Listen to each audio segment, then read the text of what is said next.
Olá, bem-vindos a mais uma análise aqui no nosso espaço. Hoje a gente vai conectar alguns pontos importantes que surgiram aí nos últimos dias. Oi. Pois é. Vamos falar um pouco sobre essa aposta forte do Brasil em bioenergia, né? E também dar uma olhada nas oscilações de mercado, novas regulações. Isso. Começando talvez pela Fenasucro e Agrocana, que acabou de acontecer. A abertura parece que reforçou essa ambição do Brasil, né? De ser um polo global de bioenergia. Exatamente. Foi um tom bem otimista na abertura e, nesse contexto, sabe, a Orplana, que representa os plantadores de cana, trouxe um ponto interessante lá na feira.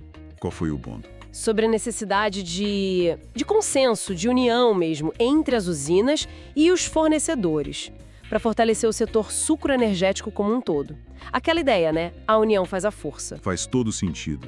Quer dizer, para buscar essa liderança lá fora, primeiro precisa arrumar a casa aqui dentro, né? Ter essa sintonia na cadeia produtiva. Justamente. É reconhecer que a força do setor depende dessa conversa afinada entre todo mundo. E isso tudo acontece num momento, olha só, de mercado bem agitado. É verdade. Falando em mercado, a gente viu os preços do açúcar subindo de novo.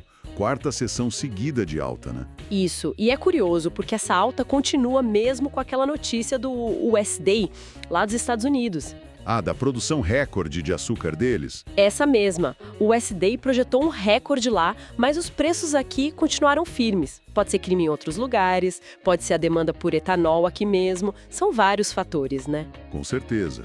E junto com isso tivemos o dólar caindo. Chegou no menor valor em mais de um ano em relação ao real. Isso impacta direto, né? Impacta muito. Por um lado, pode baratear insumos importados, o que é bom.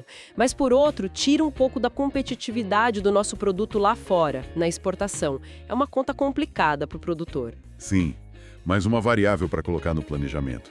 E olha só, enquanto a inflação lá nos Estados Unidos mexeu com o dólar, aqui no Brasil o nosso IPCA de julho subiu, mas foi menos que o esperado. Subiu 0,12%. O que ajudou a segurar foi a queda no preço dos alimentos. Isso deu um alívio, né? Deu um alívio, sim, mas a energia elétrica pressionou do outro lado. Mostra que os custos de produção continuam sendo um desafio, né? Sem dúvida.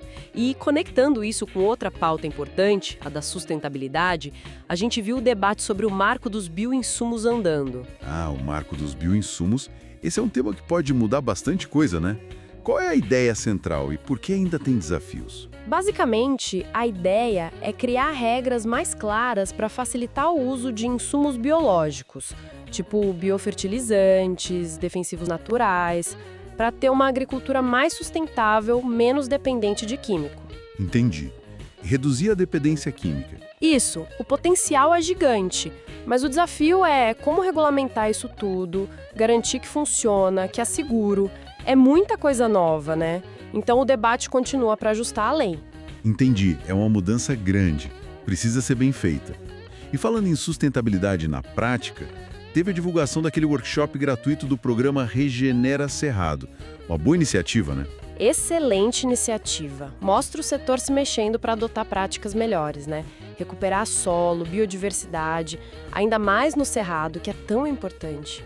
É a sustentabilidade acontecendo no campo mesmo. E na esfera do governo, teve aquele anúncio de um possível pacote de 30 bilhões de reais, né? Para apoiar empresas que foram afetadas por tarifas lá de fora. Sim, aquelas tarifas impostas na época do governo Trump. É um ponto para a gente ficar atento, ver como isso vai se desenrolar na economia e na política. Verdade. E olhando para fora também, a Prusórdia de Mato Grosso está lá nos Estados Unidos, né? Com aquela série América, Clima e Mercado. Isso, foram para Dakota do Norte. A ideia é entender os desafios deles lá, ver o que dá para aprender, trocar experiências. Acho muito válido isso. Com certeza. E um último alerta no comércio internacional.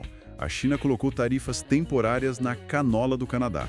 Isso sempre acende um sinal amarelo, né? Porque pode acabar respingando em outros mercados de oleaginosas, como a soja. É bom monitorar. Bom, acho que cobrimos bastante coisa hoje. Mercados, política, sustentabilidade. O cenário está bem dinâmico.